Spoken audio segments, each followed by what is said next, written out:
ఓం నమః శ్రీయతిరాజాయ వివేకానందసూరయే సచ్చిత్సుఖస్వరూపాయ స్వామినే తాపహారిణే. స్వామి వివేకానంద సంపూర్ణ గ్రంథావళిలో ఈరోజు ఉపన్యాసం ఆత్మ, దాని బంధం, దాని మోక్షం. ఆత్మ అంటే కొంచెం భయం వేస్తుంది కదా, ఏంటి ఆత్మ ఆత్మ అని చెప్తున్నారని. ఆత్మ అంటే మన ఏం కాదు, మనలో ఉన్నటువంటి ద హయ్యెస్ట్ రియాలిటీ ఏదైతే ఉందో అదే ఆత్మ. చాలా మంచి లెక్చర్ ఈరోజు. ఇది స్వామీజీ అమెరికాలో ఇచ్చారనమాట ఈ లెక్చర్. చాలా మీకు డౌట్స్ క్లియర్ అవుతాయి. మొన్న మనము అద్వైతం అంటే ఏంటనేది చెప్పుకున్నాం. అద్వైతం అంటే ఈ ప్రపంచంలో ఉన్నది ఒకే ఒక సత్యం. ఇప్పుడు సైన్స్ కూడా అది రుజువు చేస్తుంది. దాన్నే మనము చైతన్యం అంటారు. ఇప్పుడు కాన్షియస్నెస్ స్టడీస్ అని ఇప్పుడు వెస్టర్న్ కంట్రీస్ మీరు చూసినట్లయితే దాని మీద చాలా పరిశోధనలు జరుగుతున్నాయి అన్నమాట. అంటే మొత్తం ఈ ప్రపంచం వెనుక ఉన్నటువంటి సత్యం ఏంటి అన్నది ఏ మతమైనా సరే తెలియజేస్తుంది, అవునా కదా. ఇప్పుడు సైన్స్ కూడా అదే ప్రపంచం వెనుక ఉన్నటువంటి సత్యం ఏంటి, దాని స్వభావం ఎలా ఉంటుంది అన్నది ఇప్పుడు స్టడీస్ చేస్తున్నారు. అయితే వాళ్ళు ఇంకా ఫైనల్గా రాలేదు డెసిషన్కి ఏంటి అని. ఇంకా ఎక్స్పెరిమెంట్స్ జరుగుతూనే ఉన్నాయి. దానిలో భాగంగా మనుషులపైన కూడా వాళ్ళు పరిశోధనలు చేస్తున్నారు. మనుషుల్లో చైతన్యం ఎలా ఉంటుంది, రకరకాల ఇన్స్ట్రుమెంట్స్ పెట్టి వాళ్ళ థాట్స్ రీడింగ్ చేయడం, అవన్నీ డేటా కలెక్ట్ చేయడం, ఇలా రకరకాలుగా జరుగుతూ ఉన్నాయి. అయితే ఒకే ఒక్క రియాలిటీ ఉంది దీని వెనుక అని మనకు అద్వైతం ఎప్పుడో చెప్పింది. ఈ అద్వైత వేదాంతం అనేది కొన్ని వేల సంవత్సరాల క్రితం వచ్చింది. ఇది వీళ్ళు ఎలా కనుక్కున్నారు, ఎక్స్పెరిమెంట్స్ చేసి కనుక్కోలేదు. వాళ్ళ మీద వాళ్ళే ఎక్స్పెరిమెంట్స్ చేసుకున్నారు. వాళ్ళ మైండ్స్ని వాళ్ళు స్టడీ చేసుకుని ఈ రియాలిటీని వాళ్ళు కనుక్కున్నారనమాట అద్వైతం అన్నది. సో దీని ప్రకారం ఏంటంటే మొత్తం ఈ ప్రపంచం అంతా కూడా ఒకే వస్తువు నుంచి వచ్చింది మొత్తం. అందులోనే ఉంది, మళ్ళీ అందులోకి తిరిగి వెళ్ళిపోతుంది అన్నది ఈ సిద్ధాంతం చెప్తుంది. లాజికల్గా ఉందా లేదా, మనం దేని నుంచి అయితే వచ్చామో దానిలోనే ఉంటున్నాము, మళ్ళీ దానికి వెళ్ళిపోతాం.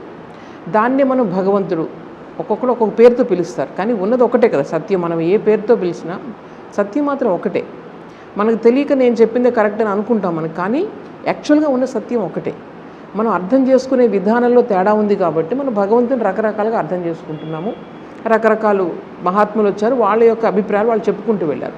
కానీ నిజంగా చూస్తే హేతుబద్ధంగా ఆలోచిస్తే కనుక ఈ ప్రపంచం వెనుక ఉన్న సత్యం ఒకటే ఉంటుందా, రెండు ఉంటాయి చెప్పండి, రకరకాలు ఉంటాయో చెప్పండి.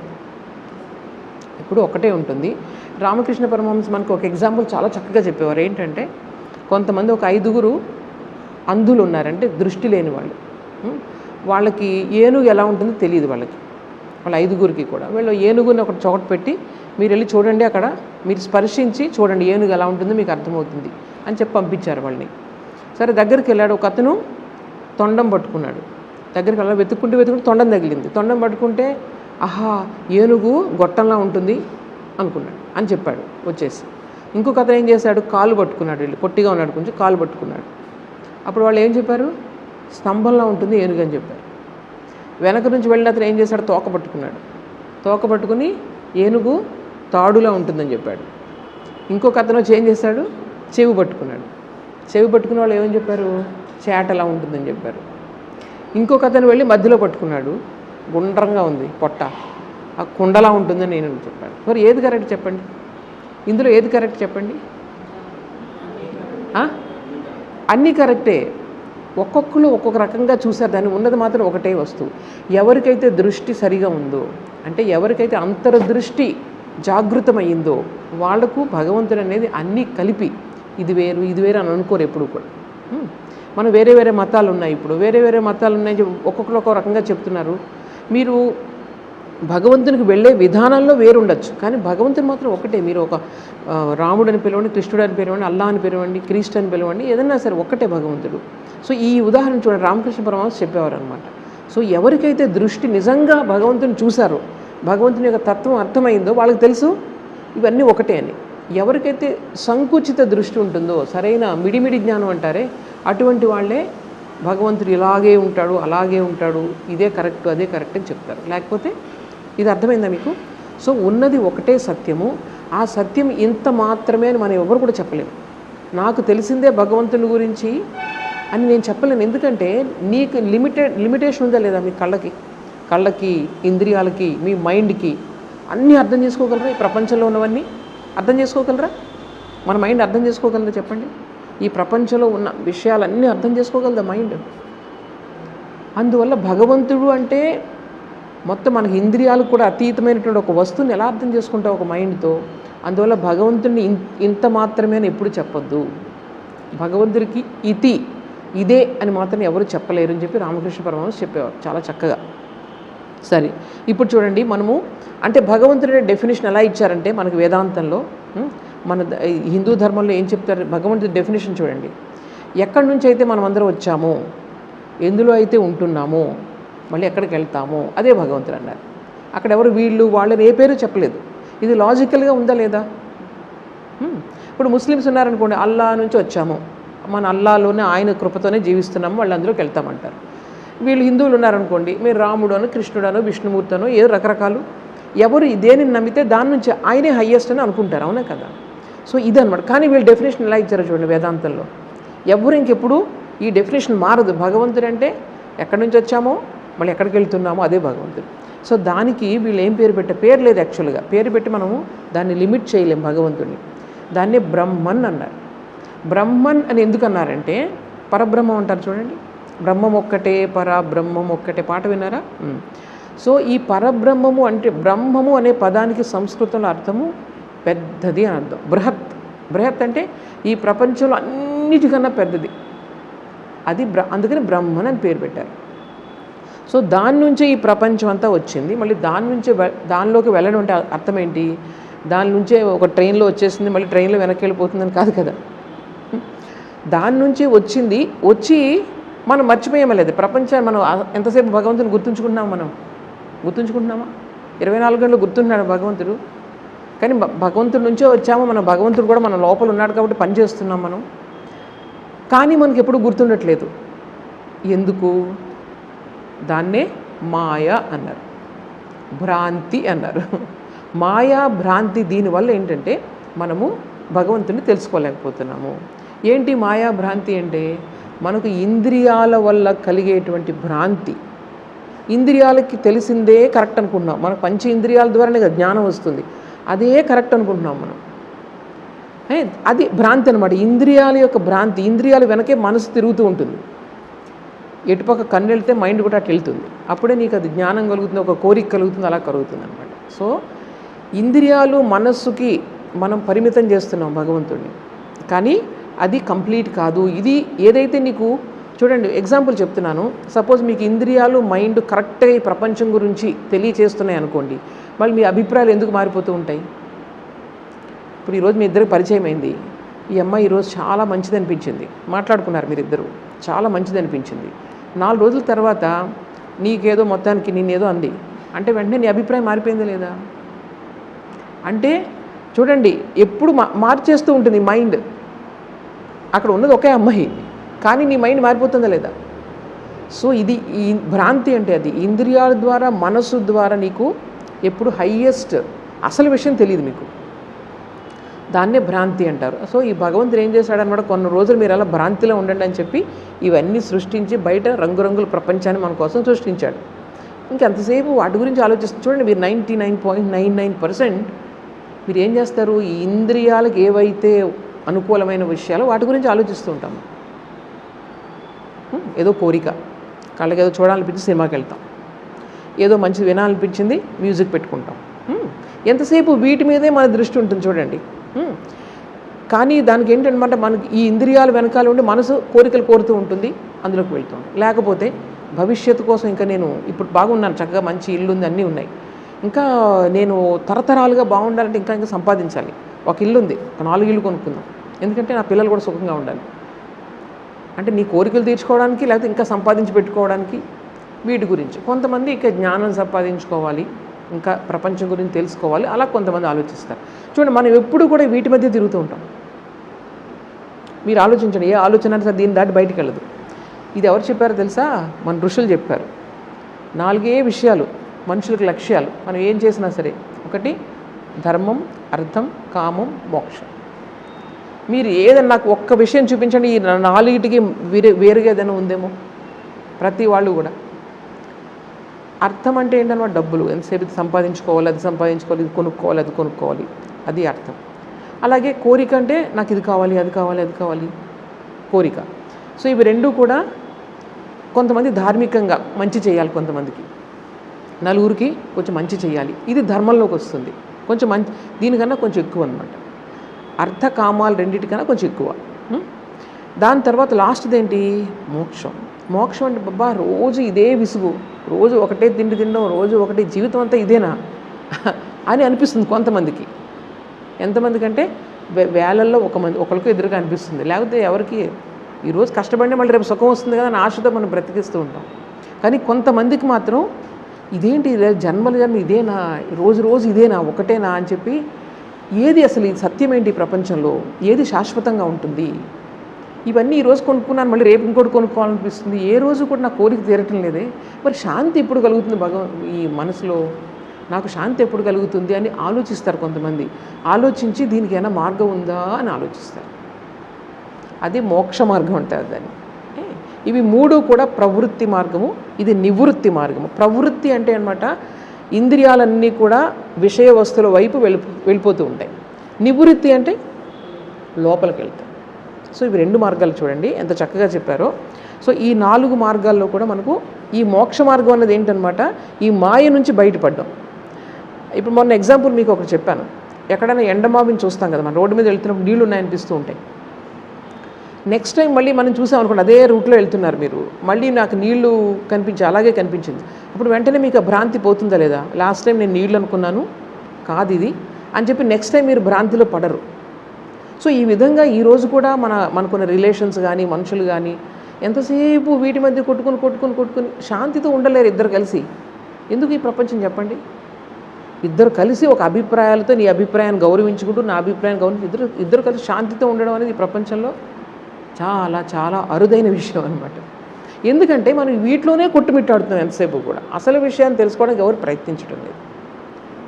సో అసలు విషయాన్ని ఎప్పుడైతే మనం తెలుసుకుంటామో, ఎంతసేపు వీటి మధ్య మన మనసు కొంచెం పైకి వెళ్తుంది, అప్పుడు అన్ని జీవితంలో బాగుపడతాయి అన్నమాట. సో ఇది మీకు అర్థమైందా, మాయ అంటే ఏంటనేది చెప్పడానికి ఇవన్నీ చెప్పాను. సరే, ఇప్పుడు ఈ అద్వైత సిద్ధాంతం ప్రకారము ప్రతి మనిషిలో కూడా 3 అంశాలు ఉంటాయి. ఒకటి శరీరం, రెండవది మనస్సు, మూడవది ఆత్మ. సో ఇవి 3 ఉంటాయి. శరీరం అంటే మనకు అందరికి కనిపించేది శరీరం, ఏదైతే మనం చనిపోయినప్పుడు వెళ్ళిపోతుందో ఉండదో దాన్ని శరీరం. తర్వాత రెండవది ఏంటి, మనస్సు అన్నమాట, అంతఃకరణ. ఆ మనస్సు అంటే చాలా రకాల, అంతఃకరణం అంటే అందులో మన యొక్క ప్రాణశక్తి, మన యొక్క వాసనలు, సంస్కారాలు అన్నీ అందులో ఉంటాయి. ఇప్పుడు నేను చనిపోయేటప్పుడు నాకు మంచి లడ్డు తినాలని అనుకున్నాను అనుకోండి, ఆ లడ్డు తినాలనే కోరిక ఉంది కదా, ఈ ఫిజికల్ బాడీతో నేను తీర్చుకోలేకపోయాను. నెక్స్ట్ అందులో ఆ సటిల్ బాడీ ఏదైతే మన సూక్ష్మ శరీరం అంటారు, చనిపోయినప్పుడు అది చనిపోదు, అందులో కోరికలన్నీ ఉంటాయి. నెక్స్ట్ మళ్ళీ బాగా లడ్డు దుకాణాలు వాళ్ళ ఇంట్లో పుడతాం అన్నమాట. అంటే చెప్తున్నాను, ఈ కోరిక అన్నది మనం ప్రొపెల్ చేస్తూ ఉంటుంది, ఈ పని చేయాలి అని మనలో ప్రేరేపించేది ఏంటి చెప్పండి, ఈ సంస్కారాలు అన్నమాట. సో ఈ డిజైర్ అన్నది ఈ మనిషిని అందులోకి మనమే దూరిపోయి ఉన్న మనమే అందులో వెళ్ళిపోయి దాని నుంచి మనం మూమెంటం మన తిరుగుతూ ఉంటుంది అన్నమాట ప్రపంచం. సుఖం నుంచి దుఃఖం, సుఖం నుంచి దుఃఖం నుంచి సుఖం, ఇలా తిరుగుతూనే ఉంటుంది. దాన్ని సంసారం అంటారు. ఏంటి సంసారంలో పడిపోయాం అంటాం కదా, సంసారం అంటే ఏంటి తెలుసా, ఎప్పుడు తిరుగుతూ ఉండేదాన్ని సంసారం. దాని మీనింగ్ చెప్తున్నాను నేను. తిరుగుతూ ఉంటుంది, దేని నుంచి దేనికి తిరుగుతూ ఉంటుంది, సుఖం నుంచి దుఃఖానికి, దుఃఖం నుంచి సుఖానికి. అందరూ ఒప్పుకుంటారా లేదా, ఎవరైనా కాదంటారా, ఎవరు కాదనలేదు. సో ఎంతసేపు ఏదైనా సుఖం దేనివల్ల వస్తుంది, దుఃఖం దేనివల్ల వస్తుంది, మీ పర్సనల్ అది, ఒక్కొక్కరికి ఒక్కొక్కటి ఉంటుంది. కానీ అందరికీ కామన్గా ఉండేది దుఃఖం సుఖం, దీని నుంచి తిరుగుతూ ఉంటాం. పాపం పుణ్యం, సుఖం, నువ్వు మంచి పని చేసావనుకో నీకు పుణ్యం వస్తుంది, పుణ్యం చేసుకునే వాళ్ళకి మీకు సుఖం వస్తుంది, చెడ్డ పని చేస్తే పాపం వస్తుంది, పాపం చేసుకునే వాళ్ళకి దుఃఖం వస్తుంది. అయితే మీరు ఒక ప్రశ్న అడగాలి ఇప్పుడు, ఏమడగాలి, అయితే మంచి పని చేసిన వాళ్ళందరూ సుఖంగా ఉండట్లేదు కదా, అవునా కదా, చెడ్డ పని చేసిన వాళ్ళందరూ కూడా చక్కగా హాయిగా ఉంటున్నారు, కారణం ఏంటని. సో వాటన్నిటికీ ఇప్పుడు ఆన్సర్స్ వస్తాయి ఇక్కడ. ఇప్పుడు చూడండి, బంధం మోక్షం అండి. ఇక్కడ ఈ యొక్క చాప్టరు ఆత్మ, దాని బంధం, దాని మోక్షం. ఆత్మ బంధంలో ఉండిపోతే కనుక దాన్ని ఏమంటారంటే మనిషి, ఒక జీవి అంటారు. జీవి అంటే ఏంటండి, ఒక ఆత్మశక్తి, భగవంతుని శక్తి ఏదైతే ఉందో, భగవంతుడు బంధంలో ఉండిపోయినప్పుడు దాన్ని ఏమంటారు, జీవి. మనందరూ అదే జీవాత్మ. జీవాత్మ, ఆత్మ యాజ్ ఇట్ ఈస్, దానికి ఏ బంధం లేదు. సో ఈ జీవాత్మ మోక్షంలోకి రావాలంటే ఏం చేయాలి, జీవాత్మ మోక్షం పొందాలంటే ఏం చేయాలి, ఈ బంధాలను తెంచుకోవాలి. బంధం దేనితో బంధం ఆలోచించండి. దేనితో బంధం చెప్పండి. మిమ్మల్ని మీరు ఎప్పుడు ఆనందంగా ఉండాలనుకుంటున్నారు, కానీ మీరు ఎప్పుడు ఉండలేకపోతున్నారు. దేనివల్ల? Loudly. Body and mind. Body and మైండ్తో మనకి బంధం. ఈ బాడీ అండ్ మైండ్ ద్వారానే మనకున్న రిలేషన్స్, మనకున్న ఆస్తులు, అంతస్తులు దీంతోనే స్టార్ట్ అవుతాయి కదా. సో దీన్ని ఏమంటారంటే అహంకారం, మమకారం. నేను, నాది. ఇదే బంధం అంటే ఇంకేం కాదు. ఇది లేకుండా నువ్వు జీవించగలిగితే మోక్షమేది. మోక్షం వస్తే ఏమొస్తుంది, సుఖ దుఃఖాల మధ్యలో ఉండవు. నువ్వు ఎప్పుడూ ఒక నిర్మలంగా ఉంటుంది నీ మనసు. నువ్వు ఆనందం వస్తే నీకు సుఖం కలిగితే పొంగిపోవు, దుఃఖం కలిగితే దిస్ ఈజ్ మోక్షం.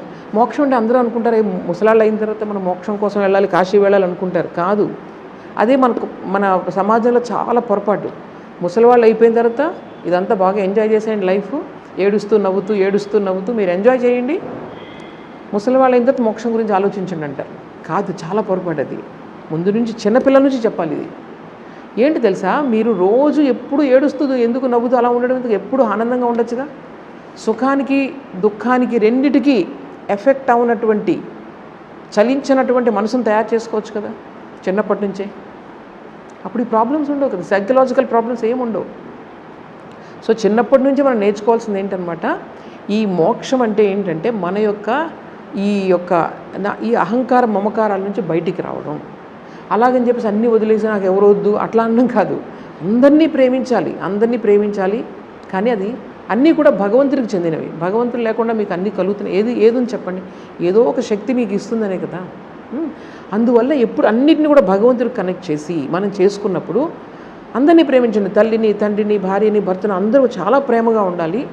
కానీ లోపలికి తెలుసుకోవాలి, ఇది ఏదో నేనేదో కావాల్సి నేను జన్మించాలని అనుకున్నానా, ఎలా వచ్చింది జన్మ, ఏదో ఒక శక్తి ఉంది. సో ఇది ఎప్పుడు గుర్తుపెట్టుకోవాలి. అంటే భగవంతుని ప్రతి దాంట్లో మీరు పెట్టుకుంటే మీకు కష్టం అనేది తగ్గుతుంది అనమాట. మోక్షం అనేది కలుగుతుంది నెమ్మదిగా. అలా కాకుండా ఏం లేదు, ఇంక ఈ అమ్మాయి లేకుండా నేను ఉండలేను, ఈ కొడుకు లేకుండా నేను ఉండలేను, పంచప్రాణాలు అందులో పెట్టుకున్నారనుకోండి, రేపొద్దున ఏమన్నా అయితే నువ్వేమవుతావు, మొత్తం జీవితం అంతా నువ్వు బాధతోనే ఉండిపోతావు.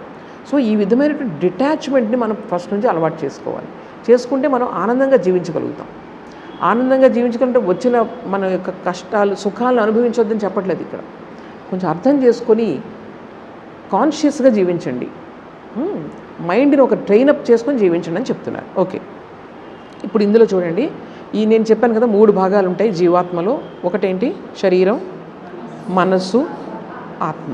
ఈ ఆత్మ అనేది యాక్చువల్గా ఎంజాయ్ చేస్తుంది. నేను అన్నం తింటున్నాను అనుకోండి, యాక్చువల్గా ఎంజాయ్ చేస్తున్నది ఎవరు, నాకు చాలా బాగుంది, లోపలికి వెళ్ళిన తర్వాత కడుపు నిండింది, హాయిగా ఉంటుంది అనుకుంటున్నది ఎవరు చెప్పండి, సెల్ఫ్.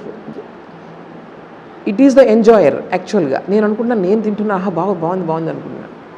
ఇది చాలా మీరు బాగా అబ్జర్వ్ చేస్తే మీకు అర్థమవుతుంది అది. సో ఎంజాయర్ ఎవరనమాట, లోపల ఆ భగవంతుడు ఎవరైతే ఉన్నారో ఆయనే. కానీ ఇవి రెండు ఏంటి, మనసు, ఇవి రెండు ఏంటనమాట, ఇన్స్ట్రుమెంట్స్, ఒక ఆయుధాలు. అవి లేకపోతే ట్రాన్సాక్షన్ ఉండదు ఈ ప్రపంచంతో. సపోజ్ నేను ఆత్మ, నువ్వు ఆత్మ, ఏమి లేదనుకోండి, బాడీ లేదనుకోండి, ఈ ట్రాన్సాక్షన్ లేదు, నేను నీతో మాట్లాడడం ఉండదు, ఏముండదు. సో ట్రాన్సాక్షన్ అనేది జరుగుతుంది. దేని ద్వారా జరుగుతుంది, ఈ శరీరం, మనసు ద్వారా మనకు ఈ ట్రాన్సాక్షన్, మొత్తం ప్రపంచం అంతా కూడా ఈ ట్రాన్సాక్షన్ జరుగుతుంది. సో సరే, ఈ 3 గుర్తుపెట్టుకోండి. ఇప్పుడు చూడండి, అసలు ఆత్మ అంటే ఏంటి, ఎంత చక్కగా చెప్తున్నారు చూడండి, సైంటిఫిక్గా చెప్తున్నారు. అసలు ఆత్మ అంటే ఏంటి, ఆత్మ అంటున్నాం కదా, అది ఒక వస్తువు కాదు, ఒక పదార్థం కాదు. ఏదైతే పదార్థం కాదో, పదార్థం అంటే ఏంటి చెప్పండి, దానికి ఒక ద్రవ్యరాశి ఉంటుంది, దాన్ని మనం స్పర్శించగలం, ఇలా రకరకాల క్యారెక్టర్స్ ఉన్నాయి పదార్థానికి. కానీ ఆత్మ ఒక పదార్థం కాదు. పదార్థం కాదు కాబట్టి అది ఒక కాంపౌండ్ కాదు. కాంపౌండ్ అంటే ఏంటి? రెండు కలిసి, ఇప్పుడు ఈ బల్ల ఉందనుకోండి, ఈ బల్ల ఒక కాంపౌండ్. ఈ కాంపౌండ్లో రకరకాలు కలిస్తేనే ఈ బల్ల వచ్చింది. కానీ ఆత్మ అలా కాదు, ఏదో కలిసి వచ్చేది కాదు అది. అర్థమైందా? గుర్తుపెట్టుకోండి. అలాగే అందువల్ల దేనివల్లనో దేని నుంచో వచ్చింది కాదు కాబట్టి అది కారణము ఫలితము అనే నియమం ఒకటి ఉంది కదా ఈ ప్రపంచంలో. ఈ ప్రపంచంలో ప్రతి దానికి కూడా ఒక కారణం ఉంటుంది, తర్వాత ఫలితం ఉంటుంది. ఫలం, కాజ్ అండ్ ఎఫెక్ట్ అంటారు. ప్రతి దానికి ఉంటుంది చూడండి. కానీ భగవంతుడికి అది లేదు. సో చూడండి, భగవంతుడు అంటే ఎవరు అంటే ఇవన్నీ మనం అర్థం చేసుకోవాలి. భగవంతుడు అంటే ఎవరు, దేనికి కారణం ఫలితం అంటే అంటే బాడీ అనుకోండి మీరు, కాంపౌండ్ కదా అది. బాడీ అనేది కాంపౌండ్, అన్నీ కలిసి కలిసి కలిసి వచ్చింది ఒకటి. సో అది కాంపౌండ్ ఏదైతే ఉందో వస్తుంది పోతుంది. కానీ ఏది కాంపౌండ్ కాదు, అది కాజ్ అండ్ ఎఫెక్ట్కి పరిమితం కాదు, అది బియాండ్ లా అంటారనమాట. ఏది కూడా మనకు ఈ ప్రపంచంలో ఉండేటువంటి నియమాలు ఏవి కూడా భగవంతుడికి వర్తించవు, beyond cause and effect. Okay, next, అందువల్ల కాజ్ అండ్ ఎఫెక్ట్ ఎప్పుడైతే లేవో అది ఇమ్మోర్టల్, అమరం అనమాట, ఎప్పుడు మరణించదు. అది ఏదైతే పుట్టిందో అది మరణించి తీరాలి ప్రపంచంలో.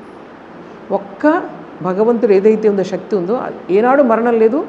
అందులోనే సృష్టి అంతా జరుగుతుంది, భగవంతుడిలోనే సృష్టి జరుగుతుంది, భగవంతుడిలోనే జరుగుతుంది. కాబట్టి ఆ ఒరిజినల్ ఏదైతే భగవంతుడు ఉన్నాడో ఇక్కడ మనిషిని ఊహించుకోకూడదు మీరు. భగవంతుడు అంటే మనిషి కాదు. అక్కడ ఏదో మనం చెప్పలేము, ఈ యొక్క నోటితో మనం వర్ణించలేము భగవంతుడిని. మనకు ఉపనిషత్తులు ఎంత చక్కగా చెప్తాయంటే భగవంతుడు అంటే మీరు వర్ణించలేరు, మీరు చూడలేరు, మీరు వినలేరు, అలా చెప్తారు. చక్కటి శ్లోకాలు ఉన్నాయి ఉపనిషత్తుల్లో భగవంతుడి గురించి చెప్పే శ్లోకాలు.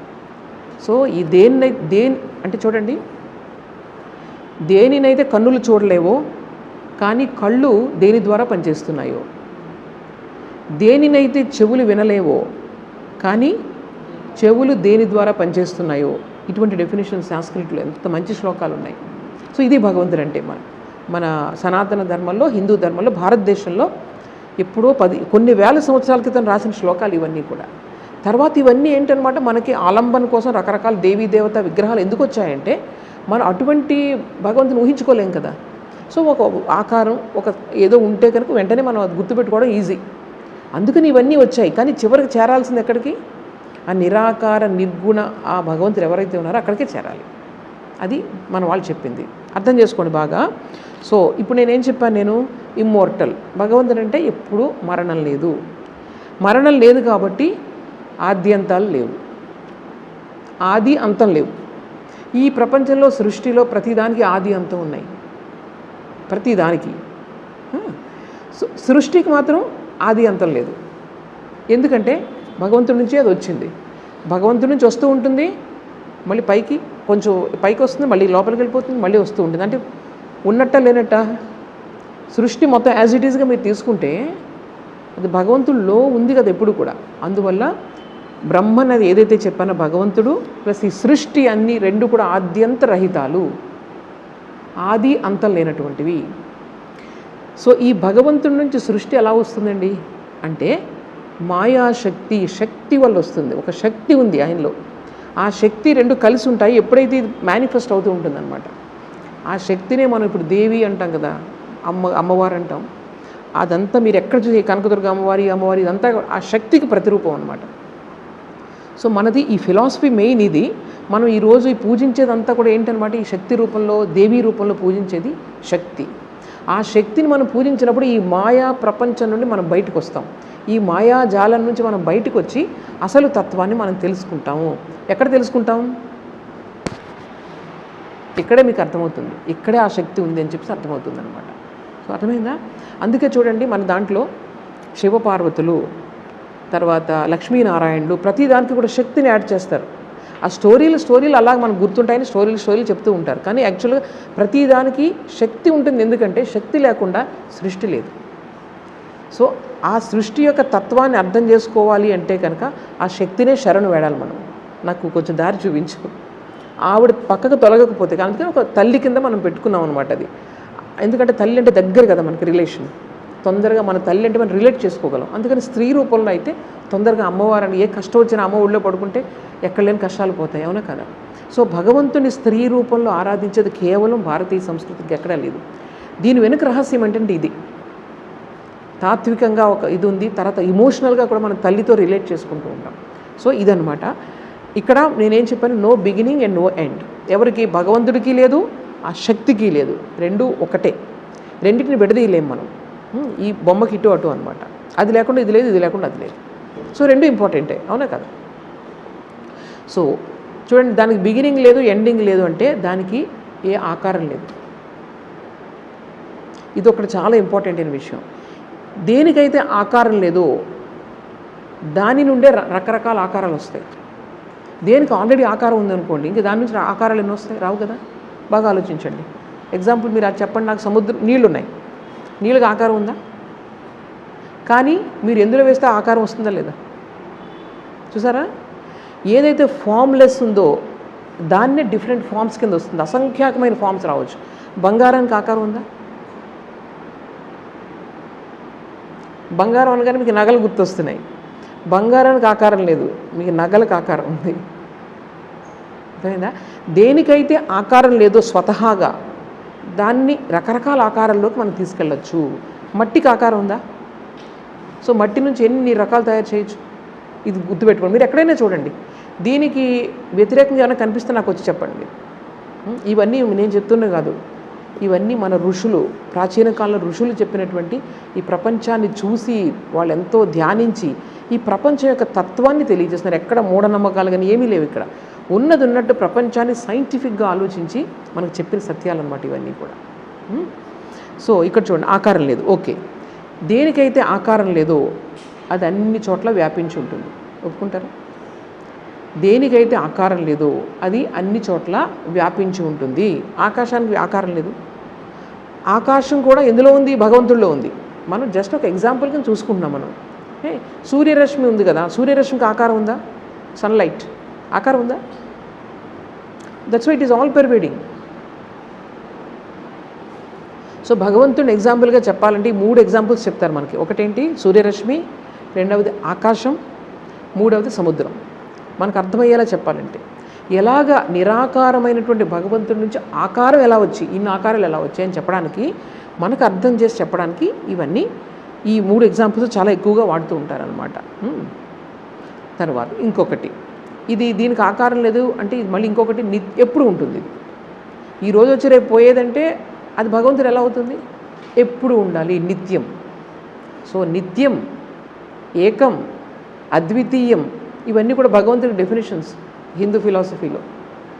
నిత్యం అంటే ఎప్పుడు ఉండేది, ఏకం అంటే ఒక్కటే, దానికి రెండోది లేదు, అద్వితీయం రెండోది లేదు ఇంకా.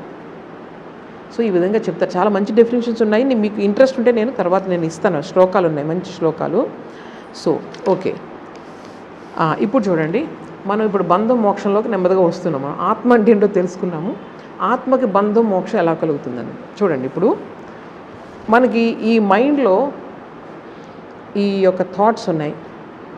ఈ థాట్ ఏం చేస్తుందంటే మనకు ఆలోచనలు ఉన్నాయి కదా, మొత్తం నేను ఇలా చూస్తున్నాను. ఈ ఆలోచనలు కలగడానికి ఎక్కడ మొత్తం దాని యొక్క ఆది ఎక్కడుందంటే ఇంద్రియాల దగ్గర ఉంది. ఇంద్రియాలు ఇచ్చినటువంటి సమాచారాన్ని మైండ్ అంతా కూడా మ్యానిపులేట్ చేసి కొన్ని అభిప్రాయాలు, భావాలు ఇవన్నీ కూడా పెట్టుకుంటుంది అన్నమాట. సో ఇంద్రియాలన్నీ ఎంతసేపు ఇన్ఫర్మేషన్ ఇస్తూనే ఉంటాయి. అక్కడ మైండ్ అది యాక్సెప్ట్ చేస్తే కనుక అది సంస్కారం కింద పడుతుంది. నేను చూడు, మొన్న అంతకుముందు రోజు నీ పేరు అడిగాను, తేజస్విని. ఆ రోజు నేను విన్నాను కానీ నీ పేరు నాకు రికార్డ్ అవ్వలేదు, అంటే మైండ్ నేను రికార్డ్ చేసుకోలేదు. మళ్ళీ మొన్న క్లాస్కి వచ్చిన మళ్ళీ పేరు అడిగాను. అప్పుడు నేను మైండ్ అటెంటివ్గా విన్నాను, నాకు పేరు గుర్తుంది. చెప్తున్నాను, సింపుల్ అది. సో నేను ఈ ఇంద్రియాలు ఏం పనిచేస్తూ ఉంటాయి, మైండ్ అటెన్షన్ ఉండాలి అక్కడ. మైండ్ అటెన్షన్ లేకపోతే రికార్డ్ అవ్వదు. సో ఈ విధంగా మైండ్ ఎక్కడైతే అటెన్షన్ ఇచ్చిందో, అటెన్షన్ ఇచ్చి అక్కడ దాంతో ఎప్పుడైతే అటెన్షన్ ఇచ్చిందో దాంతో ఒక అటాచ్మెంట్ అనేది మనకు ఫామ్ అవుతుంది. అటాచ్మెంట్ అంటే దాంతో ఒక ఇంప్రెషన్ పడుతుంది ఆ మైండ్లో, అవునా కదా? నాకు ఎక్కడైతే ఇంట్రెస్ట్ ఉందో అక్కడ అటెన్షన్ ఇస్తాను నేను. ఆ అటెన్షన్ వల్ల నాకు ఏమవుతుంది, మైండ్లో ఒక ఇంప్రెషన్ పడుతుంది. అర్థమైందా? ఒప్పుకుంటారు ఇది? ఆ ఇంప్రెషన్స్ అనేవి వేలాది ఇంప్రెషన్స్ అలా పడుతూనే ఉంటాయి ఉదయం నుంచి సాయంకాలం వరకు, జీవితం అంతా. కొన్ని నువ్వు గుర్తుంచుకుంటావు, కొన్ని గుర్తుంచుకోవు, కొన్ని తెలియకుండా లోపలికి వెళ్ళిపోతూ ఉంటాయి. లోపలికి వెళ్ళిపోయి ఎక్కడో లోపలికి అట్టడుగు ప్రాంతంలోకి వెళ్ళిపోయి నీకు అసలు తెలియదు అక్కడ ఉన్నాయి. దాన్ని అన్కాన్షియస్ మైండ్ అంటారు. ఇప్పుడు మోడర్న్ మీరు సైకాలజీ చదివితే ఈ sub conscious mind, unconscious mind and conscious mind చెప్తారు. సేమ్ అదే మన వాళ్ళు చెప్తున్నారు. మొత్తం అంతా కూడా అన్కాన్షియస్ మైండ్లోకి వెళ్ళిపోతుంది. అక్కడ ఏముందో నీకు అసలు తెలియదంటే దాని నుంచి నెమ్మదిగా లోపల నుంచి సడన్గా బయటకు వస్తూ ఉంటుంది ఒక్కొక్కసారి పరిస్థితులను బట్టి. సో ఇదంతా వేరే విషయం, మామూలు చెప్తున్నాను. ఈ మైండ్లో చాలా డెప్త్స్ ఉన్నాయి. సో ఈ విధంగా ఎప్పుడైతే ఈ సంస్కారాలు ఫామ్ అయ్యి ఒకే విషయాన్ని, ఇప్పుడు ఈరోజు నా లెసన్ని మీరు అందరూ వింటున్నారు. కొంతమంది విని ఈ చెవిలో విని ఇటు పక్క వదిలేస్తున్నారు. కొంతమంది మైండ్ ఇస్తున్నారు, కొంతమంది మైండ్ ఇవ్వట్లేదు. మైండ్ కొంతమంది చాలా డీప్గా ఇస్తున్నారు, కొంతమంది తక్కువగా ఇస్తున్నారు. దాన్ని బట్టి నేను చెప్పే విషయాన్ని మీరు అర్థం చేసుకునే విధానం ఒక్కొక్కరిలో ఒక రకంగా ఉంటుంది. అవునా కదా చెప్పండి. సో దాన్ని ఇంప్రెషన్ అంటారు, సంస్కారం అంటారు. ఇది మళ్ళీ నీకు రేపు గుర్తొస్తుందా లేదా? నువ్వు ఇచ్చిన అటెన్షన్ బట్టి ఈ విషయాలు నీకు మళ్ళీ గుర్తొస్తూ ఉంటాయి. సో దాన్నే సంస్కారం అంటారు అన్నమాట. ఈ రకమైనటువంటి సంస్కారాలన్నీ కలిపి నీ యొక్క క్యారెక్టర్ ఫామ్ అవుతుంది. నువ్వు ప్రపంచంలో మంచి ఉంది, చెడు ఉంది. నువ్వు మంచి తీసుకుంటే నువ్వు మంచిగా తయారవుతావు, చెడు తీసుకుంటే చెడుగా తయారవుతావు. సో క్యారెక్టర్ అనేది ఎలా ఫామ్ అవుతుంది? మనమే చేసుకుంటున్నాం ఇదంతా కూడా. భగవంతుడికి ఏమి ఇందులో ఇది లేదు, మనకు అలా వదిలేశాడంతే. ఆయన కొంచెం ఇది ఇచ్చి వదిలేశాడు ఆయన. సో అందులో పడి ఈ మాయ అంటారు దీన్ని. పడి చివరికి ఏమవుతుందంటే ఇంక జీవితంలో ప్రతి వాళ్ళు కూడా ఈ స్టేజ్కి రావాల్సిందే. ఇప్పుడు కాకపోతే జన్మల తర్వాత ఇది వస్తుంది. ఆ జన్మల గురించి చెప్తాను ఇప్పుడు, జన్మలు ఎలా వస్తాయి అన్నది. సో ఇది ఏమవుతుందన్నమాట, నెమ్మదిగా ఇది ఇప్పుడు ఈ జన్మలో ఏమవుతుందంటే కొన్ని నేను కోరికలు తీర్చుకున్నాను. చూడండి, మనకి జీవితంలో కోరిక తప్ప ఇంకేమైనా ఉందో చెప్పండి? ఒక్కొక్కటి వస్తూ ఉంటుంది, తీర్చుకుంటూ ఉంటాం. మళ్ళీ ఇంకోటి కావాలి, మళ్ళీ ఇంకోటి వస్తూ ఉంటుంది. ఈ జన్మలో కొన్ని కోరికలు తీర్చుకున్నావు, ఈ బాడీ వెళ్ళిపోయింది. కానీ లోపల ఉన్నాయే చాలా, ఎన్నో జన్మలు అన్నీ లోపల ఉన్నాయి. అవన్నీ కూడా తీరే వరకు నువ్వు జన్మ తర్వాత మళ్ళీ బాడీ తర్వాత బాడీ తీసుకోవాల్సిందే. ఇప్పుడు ఏ విధంగా అయితే ఈ శరీరం జీర్ణించిపోయి ఈ జన్మలో కావాల్సిన కోరికలన్నీ అయిపోయిన శరీరం పతనం అయిపోతుందో, అట్లాగే మైండ్ కూడా ఉంది. మైండ్ కూడా ఇంకొక విషయం ఏంటంటే అది కూడా ఒక పదార్థమే. మైండ్ కూడా ఒక పదార్థమే, చాలా సూక్ష్మమైనటువంటి పదార్థం. కేవలం భారతీయులే చెప్పారు ఇది. ఇప్పుడు కొంచెం దగ్గరికి వస్తున్నారు, వెస్ట్రన్ సైన్స్ ఇప్పుడు దగ్గరికి వస్తుంది. అది మైండ్ కూడా పదార్థమే, కానీ సూక్ష్మ పదార్థం అది. ఎగ్జాంపుల్ ఏంటంటే, ఇప్పుడు నేను ఎప్పుడు ఎగ్జాంపుల్ చెప్తూ ఉంటాను. మనం సెల్ ఫోన్స్ బాగా వాడుతూ ఉంటాం కదా. సెల్ ఫోన్స్ నుంచి ఎలా వచ్చేస్తున్నాయి మెసేజ్లు అక్కడ నుంచి ఇక్కడికి? దేని ద్వారా వస్తున్నాయి చెప్పండి? సెల్ ఫోన్లో మెసేజెస్ దేని ద్వారా వస్తున్నాయి? సిగ్నల్స్. దేనికి సిగ్నల్స్? అవి ఏవి గ్రహిస్తున్నాయి? వేవ్స్, ఎలక్ట్రోమాగ్నెటిక్ వేవ్స్ ద్వారా ఇవన్నీ వస్తున్నాయి. ఏమి లేకుండా లేదు, మనకు కనిపించట్లేదు అంతే. ఇక్కడ మీకు సెల్ ఫోన్లు ఈజీగా వాడేస్తున్నాం. ఎక్కడి నుంచి వస్తున్నాయి ఇవన్నీ కూడా? సో మనకు కళ్ళకు కనిపించినటువంటి, మనం గ్రహించినటువంటి కొన్ని విషయాలు ఈ ప్రపంచంలో ఉంటాయని అర్థమవుతుంది ఇవన్నీ చూస్తూ ఉంటాయి. సో దీనికన్నా, మీ ఎలక్ట్రోమాగ్నెటిక్ వేవ్స్ కన్నా కూడా ఇంకా సూక్ష్మమైనటువంటి పదార్థం మైండ్. మీ సెల్ ఫోన్ కంటే కూడా మైండ్ తొందరగా వెళ్తుందా లేదా? సో ఏదైతే చాలా సూక్ష్మమైనటువంటి పదార్థమో దాని యొక్క పరివ్యాప్తి కూడా ఎక్కువగా ఉంటుంది, దాని స్పీడ్ ఎక్కువగా ఉంటుంది. సో మైండ్ కూడా పదార్థమే, అది బాగా తెలుసుకోండి మీరు. ఇప్పుడు చూడండి, ఈ మైండ్లో ఉన్నటువంటి కోరికలు ఇవన్నీ రకరకాలు అవన్నీ తీరే వరకు నీకు ఆ మైండ్ కూడా తీరి లోపల ఇంధనం అంతా అయిపోయిన తర్వాత అప్పుడు మైండ్ కూడా కొలాప్స్ అయిపోతుంది. అదే మోక్షం, ఇంకేం కాదు. సో నీకు ఎప్పుడైతే కోరికలు ఉన్నంత వరకు కూడా ఈ మైండ్ తిరుగుతూ ఉండాల్సిందే, బాడీ టు బాడీ. దానికి ఎగ్జాంపుల్స్, వండర్ఫుల్ ఎగ్జాంపుల్స్ చెప్తున్నారు. మనకు టైము సరిపోతుందో లేదో, చాలా ఇంట్రెస్టింగ్ విషయాలు ఉన్నాయి ఇందులో. ఇప్పుడు చూడండి, ఎగ్జాంపుల్స్ చెప్తున్నారు స్వామీజీ. మీకు బాగా గాలులు వస్తున్నాయి కదా, మనకు తుఫాన్ వస్తుంది. తుఫాన్ వచ్చినప్పుడు మీరు రోడ్డు మీద ఎప్పుడైనా అబ్జర్వ్ చేయండి, సుడిగుండం తిరుగుతూ ఉంటుంది. మనకు అందరికీ తెలుస్తుంది. ఆ సుడిగుండం ఎగ్జాంపుల్ చెప్తున్నారు స్వామీజీ. ఏం చేస్తుంది? ఫస్ట్ అన్ని వైపుల నుంచి ఫోర్సెస్ వస్తాయి ఒక దగ్గరికి, ఇటుపక్క నుంచి ఇలా వలయాకారంగా తిరుగుతూ ఉంటుంది. మళ్ళీ ఇక్కడ నుంచి గాలి మళ్ళీ వస్తుంది, అది కూడా ఈ వలయాకారంలో మళ్ళీ తిరుగుతుంది. అన్ని వైపుల నుంచి వచ్చి గాలి అంతా కూడా ఏం చేస్తూ ఉంటుంది? ఒకే ఇలా రౌండ్. ఆ తిరగడంలో ఏం చేస్తుంది?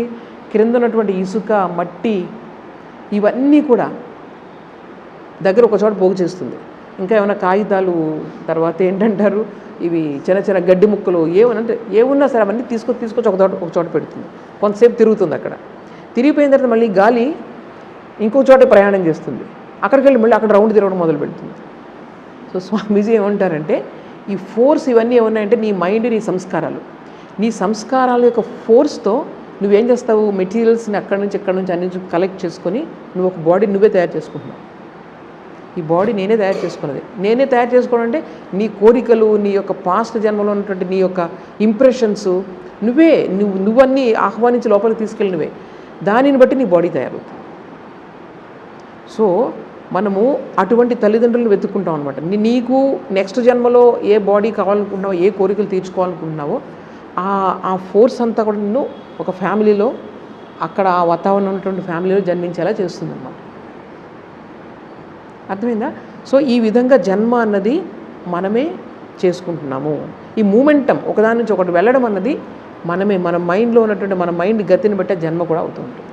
అందుకే ఏంటంటే ఈరోజు నీకు కష్టం ఉన్నప్పటికీ ఇక్కడ మనకి ఏం చెప్తారు, నువ్వు మంచిగా ఉన్నావు అనుకో, ఇప్పుడు నెక్స్ట్ అంతా కూడా నీకు మంచి జరుగుతుంది. నువ్వు చేసుకోవచ్చు, నువ్వు నీలో ఉన్నటువంటి చెడుని అంతటిని మంచిగా మార్చుకోవచ్చు. కేవలం మనిషి మాత్రమే మార్చుకోగలడు అనమాట. అంతే. సో ఇది అర్థమైందా? ఈ సుడిగుండం ఎగ్జాంపుల్. ఇక రెండో ఎగ్జాంపుల్ ఏం చెప్తున్నారంటే, ఒక రబ్బర్ బాల్ ఉంది, ఒక రూమ్ ఉంది. రూమ్లో 4 వైపులా తలుపులు తెరిచున్నాయి. ఈ రబ్బర్ బాల్ను కూర్చొని నువ్వు ఒకటి, మీరు ఎక్స్పెరిమెంట్స్లో వాడతారు దాన్ని, ఒక పెద్దది ఇలాగ కర్రలా ఉంటుంది. ఆ కర్రకి ఒక సుత్తిలాగా ఉంటుంది. సుత్తి అంటే ఇనుముతో ఉండదు, అది రబ్బర్తోనే ఒక రకం మెటీరియల్తో చేస్తారనమాట. ఇప్పుడు ఈ బాల్ బయటికి వెళ్ళాలి. బయటికి వెళ్ళాలంటే అది ఉంది కదా, ఆ సుత్తి లాంటి దాంతో నువ్వు కొడుతూ ఉండు, దాని మీద అన్ని వైపుల నుంచి కొడుతూ ఉండు. ఏదో ఒక టైంలో ఒక ఫోర్స్కి అది బయటికి వెళ్తుంది. సో ఈ బాల్ అన్నది ఏంటన్నమాట, మన మైండ్. ఈ రూమ్ అన్నది ఈ ప్రపంచం. ఇకపోతే నువ్వు వేస్తున్న సుత్తి దెబ్బలు ఉన్నాయి చూడు, అవన్నీ నీ ఆలోచనలు, నీ ఇంప్రెషన్స్, నీ రియాక్షన్స్, అవన్నీ అవన్నమాట. సో దాని మీద నీకు ఆ ఫ్రీడమ్ ఉంది. నువ్వు ఏదైనా చేయొచ్చు, మంచి చేయొచ్చు, చెడు చేయొచ్చు. నువ్వేం చేస్తున్నావు, దాని మీద కొడుతున్నావు. సో ఎప్పుడైతే ఏ ఫోర్స్, అదే ఫోర్స్తో నువ్వే చేస్తావు, అది కూడా దాని నుంచే ఒక పొజిషన్లో నువ్వు కొట్టినప్పుడు అది బయటికి వెళ్ళిపోతుంది. అదే మోక్షం అనమాట. సో ఈ ఎగ్జాంపుల్స్ అన్ని స్వామీజీ అన్నీ ఆయన సొంతగా చెప్పిన ఎగ్జాంపుల్స్ అనమాట. వాళ్ళు అనుభవించున్నారు కాబట్టి లోపల ఏది చూసినా చక్కగా ఆధ్యాత్మికంగా వాళ్ళు అన్వయించుకోగలరు. సో ఇదొకటి. ఇంకా మూడో ఎగ్జాంపుల్ చూడండి. పెద్ద చైన్ ఉంది. ఆ చైన్లో ఒక లింక్ ఏమో బ్లాక్ కలర్లో ఉంది, ఇంకొక లింక్ ఏమో వైట్ కలర్లో ఉంది. కంప్లీట్గా అలాగే white and black, white and black, white and black, అలా ఎక్కడ కనిపించట్లేదు, ఆది అంత లేదు, అలా పెద్ద చైన్ ఉంది. సో ఈ చైన్కి నువ్వు మొత్తం దాని యొక్క ఆది అంతం ఎక్కడుందో తెలుసుకోవడానికి ఎంత అలా వెళ్తూ ఉంటావా, ట్రావెల్ చేస్తూ ఉంటావా, లేకపోతే దీని సీక్రెట్ ఒక లింక్లోనే ఉందని అర్థం చేసుకుంటావా? ఒక లింక్ చూడండి, ఒక వైట్ ఒక బ్లాక్ ఉంది చూసారా, ఆ ఒక్క లింక్ని, అదే కంప్లీట్ రెపిటేషన్ అనమాట అది. సో ఆ ఒక్క లింక్ని నువ్వు అర్థం చేసుకుంటే మొత్తం ఈ చైన్ అంతా అర్థమైనట్లే కదా. Same pattern is getting repeated. If you understand one pattern, then you can understand the whole thing. అవునా కదా? సో ఆయన ఏం చెప్తున్నారనమాట, ఒక లింక్ ఉంది చూసారా చైన్లో, ఆ లింక్కి ఒకటి జన్మ, రెండో వైపు డెత్, ఒక లైఫ్ అనమాట ఇది. సో మనకి కొన్ని వేల జన్మలు మనం ఎత్తి వస్తున్నాం, ఇంకా ముందు కూడా ఎత్తుతాము. సో ఆ లింక్ అనేది ఒక లైఫ్లో, జీవితంలో నువ్వు జన్మ మృత్యు రహస్యాన్ని నువ్వు తెలుసుకుంటే ఈ మొత్తం సృష్టి రహస్యం నీకు తెలిసిపోతుంది. ఎట్లా జన్మ వస్తుంది, ఎట్లా మోక్షం వస్తుంది, ఎలా చనిపోతున్నాం. మనం చావు అంటే చాలా భయం కదా, మరణం అంటే. కానీ మనకు పుట్టుక ఎలా ఎంత ఇదో సహజమో ఇది కూడా అంతే కదా, నేచరే కదా అది. సో మనం అందరూ భయపడిపోతూ ఉంటాం. ఎందుకని? బాండేజ్. మరి అర్థమైందా మీకు? సో ఏదైతే ఇవి రెండు కూడా 2 ఫ్యాక్ట్స్ ఆఫ్ లైఫ్. జన్మ ఎంత సత్యమో మృత్యువు కూడా అంతే సత్యము. మరి దీన్ని యాక్సెప్ట్ చేయగలుగుతాం, దీన్ని ఎందుకు యాక్సెప్ట్ చేయట్లేదు? Because of your bondage. So అందువల్ల జన్మని మృత్యుని చాలా ఈజీ అన్నమాట. మృత్యు అంటే ఏంటంటే ఏమీ లేదు, ఎట్లాగ వెళ్తుంది ప్రాణం అనేది, ఎలా వెళ్తుంది ఈ బాడీ నుంచి. ఇవన్నీ అర్థం చేసుకుంటే ఈ బాడీలో మనం ఉన్నప్పుడు భయం ఉండదు, మనకి భయం పోతుంది. లేకపోతే ఎంతసేపు భయంతో జీవితం అంతా భయంగా ఉంటే ఇంకా ఆనందమే ఉంటుంది లైఫ్లో. సో శోకం, దుఃఖం, భయం, ఈ మూడిట్లు లేకుండా జీవించడమే తెలివైన వాళ్ళ లక్షణం అనమాట. సో అవి 3 లేకుండా ఎలా ఉండాలి మనం? దానికి ఇవన్నీ తెలుసుకోవాలి. అసలు జన్మ ఏంటి, మృత్యు ఏంటి. సైన్స్ కూడా మనకు చాలా హెల్ప్ చేస్తుంది. మోడర్న్ సైన్స్ రీసెర్చ్ అంతా కూడా ఈ ప్రపంచం గురించి చాలానే చెప్తుంది మనకి. ఎంత ఇంట్రెస్టింగ్గా ఉంటుంది. బాటనీ, జువాలజీ, తర్వాత ఫిజిక్స్, కెమిస్ట్రీ ఇవన్నీ చదువుతూ ఉంటే ఈ ప్రపంచం గురించి చెప్తూ ఉంటుంది. అలాగే ఫిజియాలజీ, ఎనాటమీ, ఈ హ్యూమన్ బాడీ గురించి చెప్తూ ఉంటుంది. ఇవన్నీ ఎందుకు చెప్పండి? ఇవన్నీ చదువుకుంటున్నాము కేవలం డబ్బులు సంపాదించి ఎంతసేపు ఏడుస్తూ కూర్చొని నవ్వుతూ కూర్చొని ఏడుస్తూ నవ్వుతూ అలా ఉండడానిక? ఇవన్నీ మనలో మార్పును తీసుకురావాలి. మనిషిలో ఈ శోకాన్ని, దుఃఖాన్ని, భయాన్ని తగ్గించాలి. ఈ చదువుకుంటున్నామంటే ప్రపంచం గురించి జ్ఞానం పెరిగే కొద్దీ మనలో ఈ ధైర్యం రావాలి. అర్థమైందా? అలాగే సహానుభూతి పెరగాలి. మనుషుల పట్ల స్వార్థంగా తయారైపోకూడదు. సో విద్య ఎప్పుడూ కూడా మనిషికి ఇటువంటి భావాన్ని ఇవ్వాలన్నమాట. కేవలం మనం ఏంటంటే ఇప్పుడు చదువు అంతా ఎందుకు? ఫిజిక్స్ చదివేసాం, అక్కడ కంఠస్థం చేసేసాం, మార్కులు వచ్చేసాయి, 100/100 ఇప్పుడు వచ్చేసాయి. నెక్స్ట్ ఐఐటీలో సీట్, నెక్స్ట్ పెద్ద జాబ్ వచ్చేసింది, అంతే. ఫిజిక్స్ మర్చిపో, ఎందుకంటే నాకు డబ్బుల కోసమే కదా నేను చేసి. ఇదనమాట మన ధోరణి. ఇప్పుడు ఎలా ఉందంటే నేను knowledge for knowledge sake. Knowledge అంటే జ్ఞానం గురించి నేను జ్ఞానాన్ని నేర్చుకోవాలి. ఎప్పుడూ ఉండాలి ఆ తృష్ణ. కేవలం చదివేసి బిగబట్టి చదివేసి నాకు ఫస్ట్ ర్యాంక్లో వచ్చేసి నలుగురు పొగిడేసారి అయిపోయింది. తర్వాత మొత్తం అన్నీ మర్చిపోయి ఎప్పట్లానే నేను ఉన్నాను అనుకోండి, చదువు వల్ల ఏం ప్రయోజనం లేదు. సో మనకి ఇచ్చినటువంటి నాలెడ్జ్ని జీవితానికి అప్లై చేసుకోవాలి మనం. అర్థమైందా? సో ఇప్పుడు 3వది చెప్పారు, ఇంకా 4వ ఎగ్జాంపుల్ చూడండి. మీరు ఎప్పుడైనా దీన్ని చూసారు కదా, సీతాకోకచిలుక గొంగళి పురుగు, చిన్న చిన్న క్యాటర్ పిల్లర్స్ అంటారు వాటిని. ఆ క్యాటర్ పిల్లర్ ఏం చేస్తుంది చెప్పండి? నెమ్మదిగా అక్కడి నుంచి అన్నింటిని తెచ్చుకుంటూ ఉంటుంది. తెచ్చి దాని చుట్టూ గూడు కట్టుకుంటుంది. చూసారు ఎప్పుడైనా? లోపల కూర్చుంటుంది. సో ఎవరండి బంధించింది? ఎవరు వేరే వాళ్ళు తెచ్చి బంధించారా? మనమే తెచ్చుకుంటున్నాం మెటీరియల్. మనమే నేను అని బాడీలోనే మనం లిమిట్ అయిపోతున్నాం. So just like that cocoon అంటారు దాన్ని. క్యాటర్ పిల్లర్స్ ఏం చేస్తాయి? కకూన్ నిర్మించుకుంటే అందులో కూర్చుని ఉంటాయన్నమాట. సో నెమ్మదిగా ఆ క్యాటర్ పిల్లర్ నుంచి ఎవరు వస్తారు? సీతాకోకచిలుక వస్తుందా లేదా? బ్యూటిఫుల్. సో సీతాకోకచిలుక రావడం అంటే అర్థం ఏంటనమాట? నువ్వు అర్థం చేసుకున్నావు ఈ ప్రపంచం గురించి, స్వేచ్ఛ అంటే ఏంటో అర్థం చేసుకున్నావు. ఆ విధంగా ఈ నాది నేను అనేటువంటి బంధం నుంచి బయటికి రాగలగడం అంటే వాటి వల్ల నువ్వు ప్రభావితం కాకూడదు. అది బయటికి రావడం అంటే. అంతే, అన్నీ వదిలేసి అన్నీ వెళ్ళిపోవడం కాదు. అన్నీ ఉంటాయి, అందరూ ఉంటారు, అన్నీ ఉంటాయి. Enjoy life, no problem at all. But దాని స్థానం ఎక్కడుందో అక్కడే. నన్ను డిస్టర్బ్ చేయకూడదు.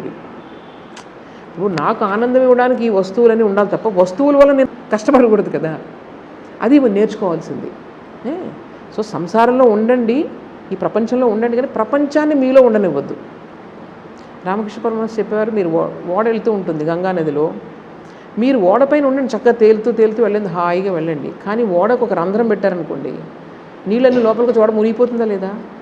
అందువల్లే మీరు ప్రపంచంలో ఉండండి, ప్రపంచాన్ని మీలో ఉండనివ్వద్దు. ప్రపంచాన్ని మీలో ఉండనిస్తే ముంచేస్తుంది. ఇదనమాట. ఇవన్నీ కూడా సీక్రెట్స్ లైఫ్లో చిన్నప్పుడే తెలుసుకుంటే చక్కగా హాయిగా మీరు ఉండొచ్చు అనమాట.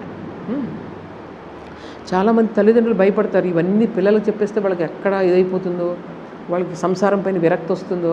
అంత తొందరగా ఏమి రాదు సంసారం పైన విరక్తి, ఎవరికి రాదు ఎన్ని చెప్పినా. కానీ ఏంటంటే కొంచెం మంచి విషయాలు నేర్చుకుంటారు చిన్నప్పుడే చెప్తే కనుక. వాళ్ళు నిజమైన కష్ట సమయంలో ఇవన్నీ కూడా గుర్తుకొచ్చి వాళ్ళు చక్కగా ఉండగలుగుతారు అనమాట. సో ఇప్పుడు నేను 4వది ఏం చెప్పాను? కకూన్. సో 4 ఎగ్జాంపుల్స్ చెప్పాను. ఏం చెప్పాను చెప్పండి? ఫస్ట్ ఏం చెప్పాను మీకు? సుడిగుండం ఒకటి. రెండవది పాట్ కాదు, అది బాల్. రెండోది బాల్. మూడోది చైన్. 4వది క్యాటర్ పిల్లర్, కకూన్. సో దీన్ని బట్టి అర్థమైంది ఏమిటనమాట? మనమే బంధంలోకి వెళ్తున్నాము. సో మనమే బంధంలోంచి బయటికి రావాలి. భగవంతుడికి ఏం లేదు అక్కడ. ఆ భగవంతుడు ఎక్కడున్నాడు? మనలోనే ఉన్నాడు. మనం ఏం చేస్తున్నాము? మనలో ఉన్న భగవంతుని గుర్తించకుండా ఈ మాయా ప్రపంచంలో తిరుగుతూ ఉన్నాం. సో అందులోంచి బయటికి రా, ఇంకేం లేదు అని చెప్తున్నారు, అంతకన్నా ఏం లేదు. సో అదే మోక్షం. సరే, ఇప్పుడు చూడండి, ఈ ప్రపంచంలో సృష్టి అంతటిలో కూడా మనిషి జన్మ అన్నటువంటిది చాలా ఉత్తమమైనది. ఎందుకంటే ఇందులోనే నువ్వు ఫ్రీడమ్ని పొందగలవు, ఇంకెక్కడ పొందలేవు. ఏ జంతువు ఫ్రీడమ్ కావాలన్నా పొందలేదు పాపం. జంతువులు ఎన్ని కష్టాలు కదా. పాపం కోసుకొని తింటారు, లేకపోతే ఒకళ్ళు వేటాడుతూ ఉంటారు. ఎవ్రీ మూమెంట్ ప్రాణభయమే వాటికి. సో జంతువు జన్మలో ఉన్నప్పుడు మనకు ఈ మోక్షం అనేది కలగదు, కావాలన్నా చేసుకోలేరు. అలాగే దేవతలు ఉంటారట కొంతమంది. ఆ దేవతలు ఏంటంటే చాలా పుణ్యకర్మలు చేసి మాకు ఇంకా సుఖం కావాలి, ఇంకా సుఖం కావాలి అనుకున్న వాళ్ళందరూ దేవతలు అవుతారు. అక్కడ కూడా మోక్షం లేదు. ఎందుకంటే వాళ్ళకి ఎంతసేపు కోరికలతో ఉంటారు కదా వాళ్ళకి మోక్షం అనేది వాళ్ళకి కూడా ఉండదు. కేవలం మనిషి మాత్రమే వివేకాన్ని ఉపయోగించి మోక్షంలోకి రాగలడు. అందువల్ల మానవ జన్మ అనేది చాలా ఉత్తమమైనది. అలాగే మనం చెప్పుకునే సృష్టి అంతా కూడా భగవంతుడి నుంచే వచ్చింది. ఈ భగవంతుని మళ్ళీ చేరుతుంది. ఆ భగవంతుని చేరడానికి చాలా దగ్గర దారి ఏంటంటే మనుష్య జన్మ అన్నమాట. మనుష్య జన్మకు చాలా దగ్గరలో ఉంటాడు భగవంతుడు. సో అందువల్ల మనుష్య జన్మ అనేది చాలా ఇంపార్టెంట్. ఇక్కడ ఉండగానే మన జ్ఞానాన్ని సంపాదించుకోవడానికి మనం ప్రయత్నం చేయాలి. అది లేకపోతే ఇంకెక్కడ మనకు జ్ఞానం కలుగుదన్నమాట. జ్ఞానం అంటే నేను కేవలం ఆధ్యాత్మిక జ్ఞానం, అవి స్క్రిప్చర్స్ గ్రంథాలు చదవడం అని చెప్పట్లేదు. ఈవెన్ ఈ ప్రపంచం గురించి జ్ఞానం, అది కూడా అవసరమే మనకి. లేకపోతే అజ్ఞానంలో ఉండిపోతాం. చూడండి, మీకు మీ శరీరం గురించి మీకు మంచి జ్ఞానం ఉందనుకోండి, మీకు వెంటనే ఏదైనా ప్రాబ్లం వచ్చినా వెంటనే మనం డీల్ చేయగలుగుతాం. ప్రతి చిన్నదానికి తుమ్ము వచ్చినా దగ్గు వచ్చినా డాక్టర్ దగ్గరికి వెళ్ళాలంటే కదా. అందుకని మనల గురించి, మన శరీరం గురించి, తత్వం గురించి మనం తెలుసుకోవాలి కొంచెం. ఓకే, సో ఇది కూడా జ్ఞానమే. ఇప్పుడు డాక్టర్స్ ఉన్నారంటే తొందరగా వాళ్ళు రెమెడీ చేసుకుంటారు, ఇది దీనివల్ల ఇది వచ్చిందండి. మనం కూడా కొంచెం నేర్చుకుని ఉండాలి. అలాగే ఈ ప్రపంచం గురించి తెలుసుకున్నాం. ఈ తర్వాత ఈ వరదలు ఇవన్నీ ఎలా వస్తున్నాయి, ఇవన్నీ మనకు తెలుసుకుంటే మనం దాన్ని నిరోధించి సుఖంగా ఉండగలుగుతాం. అంటే ప్రకృతిని, బాహ్య ప్రకృతిని జయించగలగాలి, అంతర ప్రకృతిని జయించగలగాలి. అప్పుడే నీకు ఫ్రీడమ్ వస్తుంది. అందువల్ల బాహ్య జ్ఞానము కావాలి, అంతర్జ్ఞానము కావాలి. నీ గురించి నువ్వు తెలుసుకోవాలి. నీ శరీరం గురించే కాదు, నీ మనసు ఎలా పనిచేస్తుంది, మనసు మీద మనం ఎప్పుడు కూడా ఒక దృష్టి దానిపైన ఉండాలి. ఎలా వెళ్తుంది, ఎలా రియాక్ట్ అవుతుంది, ఇవన్నీ కూడా మనం మనసును మన అధీనంలో పెట్టుకోవచ్చు పూర్తిగా. ఇది తర్వాత ఇంకొకటి చాలా మనం చూడండి, భగవంతుడి నుంచి వచ్చామని చెప్తున్నాము. మనం ఈ ప్రపంచంలో అన్నీ కూడా ఈ స్ట్రగుల్, మనం ఏం చేస్తున్నా మన ప్రతి పని కూడా మనం మళ్ళీ భగవంతుని చేరడానికి చేసే సంఘర్షణ. ప్రతిదీ కూడా ఈ ప్రపంచం మొత్తం ప్రతి అణువు కూడా మళ్ళీ భగవంతుని చేరాలనే తాపత్రయంతో ఉంటుందట. తెలుసో తెలియకుండానే మనం చేస్తూ ఉంటాం. అవునా కదా. చూడండి, మనందరికీ ఫ్రీడమ్ అంటే ఇష్టమా కదా చెప్పండి. భగవంతుడు ఫ్రీడమ్ ఎప్పుడు కూడా మనందరూ ఫ్రీడమ్ని ఇష్టపడతాం. ఎందుకంటే మన యొక్క అసలు స్వరూపం ఏంటి? ఫ్రీడమ్, స్వేచ్ఛ.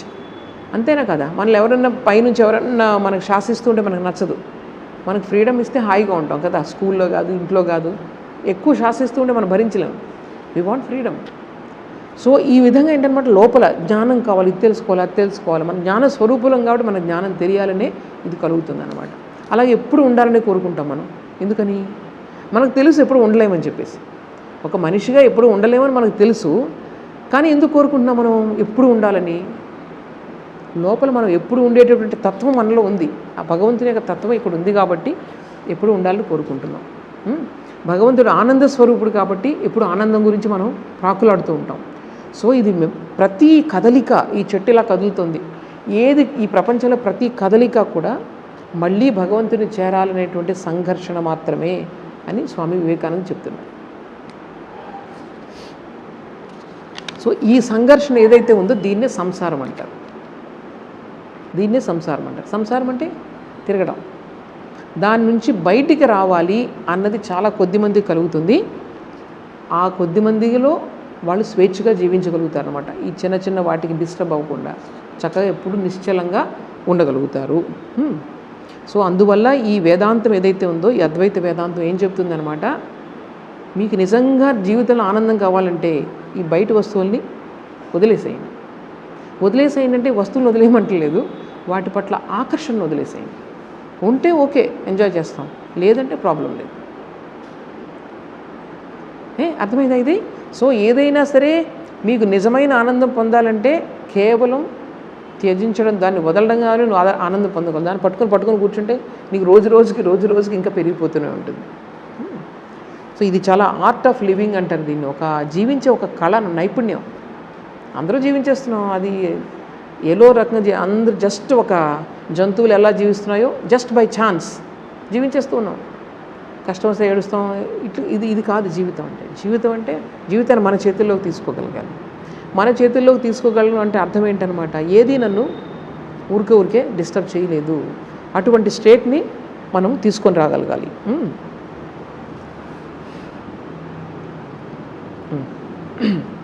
సో చివరిగా చెప్పేది ఏంటంటే, ఎప్పుడైతే కోరిక ఇది కావాలి అది కావాలని కోరిక ఉందో అప్పుడు నీలో రెస్ట్లెస్నెస్ అన్నది ఉంటుంది. ఎప్పుడు కూడా ఏదో కావాలి ఇది అయిపోతే ఇంకొకటి వస్తుంది. అది అయ్యే వరకు మనసు శాంతించదు. ఇంక నీకు రెస్ట్ ఎలా వస్తుంది? సో నీకు వచ్చిన దాన్ని అనుభవించి, చక్కగా వచ్చింది, ఎదురుగా వచ్చాయి, చక్కగా ఈరోజు అంత మంచి విందు భోజనం పెట్టారు, ఎవరో హాయిగా తినేసి, నో ప్రాబ్లం. సో విందు భోజనం కావాలని కోరుకోవద్దు. వస్తే చక్కగా ఎంజాయ్ చేయి. అలాగే నేను ఇప్పుడు నలుగురితో వెళ్ళి ఎంజాయ్ చేస్తాను, లేదు అనే బాధ అన్నది ఉండకూడదు లైఫ్లో. ఇది లేదు నాకు అనే వాళ్ళు ఏమిత్తనం అంటారే పోవర్టీ, ఆ ఫీలింగ్ ఉండకూడదు. సో అది వాళ్ళే రియల్లీ రిచ్ పీపుల్ అనమాట.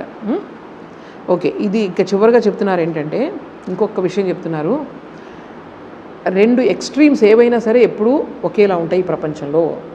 చూడండి, చంటి పిల్లలు ఉంటారు కదా, వాళ్ళకి పళ్ళు ఉండవు. ముసలి వాళ్ళు అయిపోయిన తర్వాత పళ్ళు ఉంటాయా? కానీ రెండింటికి ఎంత తేడా ఉంది. ఈ చంటి పిల్లాడికి ఏమీ అనుభవం లేదు, ఈయన మొత్తం జీవితం అనుభవం అంతా ఉంది. అంటే 2 కూడా ఆల్మోస్ట్ ఒకే స్టేజ్లోకి వస్తాయన్నమాట. నెమ్మదిగా కాళ్ళు నడవలేవు, పిల్లల పాకు, ఇట్లాంటి అవస్థలన్నీ కూడా వస్తుంటాయి. శరీరం అంతా కూడా ఇదైపోతూ ఉంటుంది. తర్వాత చూడండి, కొంతమంది మూర్ఖులు ఉంటారు, వాళ్ళకి ఏ డిజైర్స్ ఉంటాయి. మూర్ఖులు అంటే ఇంకేం అర్థం కాదు వాళ్ళకి, ప్రపంచంలో మైండ్ సరిగా పనిచేయదు. మూఢులు అంటారు కదా, వాళ్ళకి ఏ కోరికలు ఉండవు. మనం అనుకున్నాం కదా కోరికలు లేకపోవడం అనేది చాలా హయ్యెస్ట్ స్టేజ్ అని, మరి వాళ్ళకి కోరికలు ఉండవుగా. అలాగే మహాత్ములు కూడా కోరికలు ఉండవు, కానీ వీళ్ళిద్దరూ ఒకటా ఇది కాదు కదా. సో ఇవి ఎక్స్ట్రీమ్స్ ఎప్పుడు కూడా ఎలా ఉంటాయన్నమాట, 2 కూడా ఒకేలా ఉంటాయి అన్నది చెప్తున్నారు. సో స్వామీజీ చెప్తున్నారు, ఎవరైతే మూర్ఖులో ఇవి 2 కూడా ఆపోజిట్ పోల్స్ అనమాట, వాళ్ళు బంధంలో ఉండిపోతారు. ఇటు ఎవరైతే మహాత్ములు ఉన్నారో వాళ్ళు ఏం చేస్తారు, మోక్షాన్ని పొందుతారు, భగవంతుని దగ్గర అవుతారు. సో వీళ్ళలో డిజైర్స్ లేవు, కానీ వీళ్ళందరూ కూడా తీవ్రమైన బంధంలో ఉన్నారు. వీళ్ళందరూ కూడా స్వేచ్ఛను పొందుతారు, మోక్షాన్ని పొందుతారు.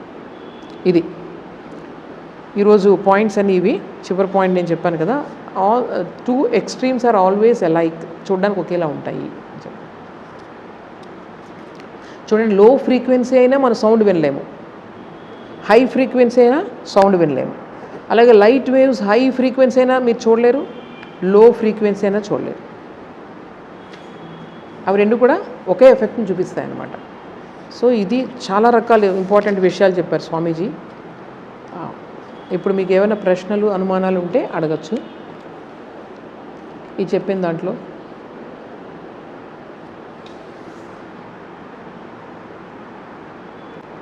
ఏం లేవు కదా, ముగించేద్దాం అయితే. ఓకే.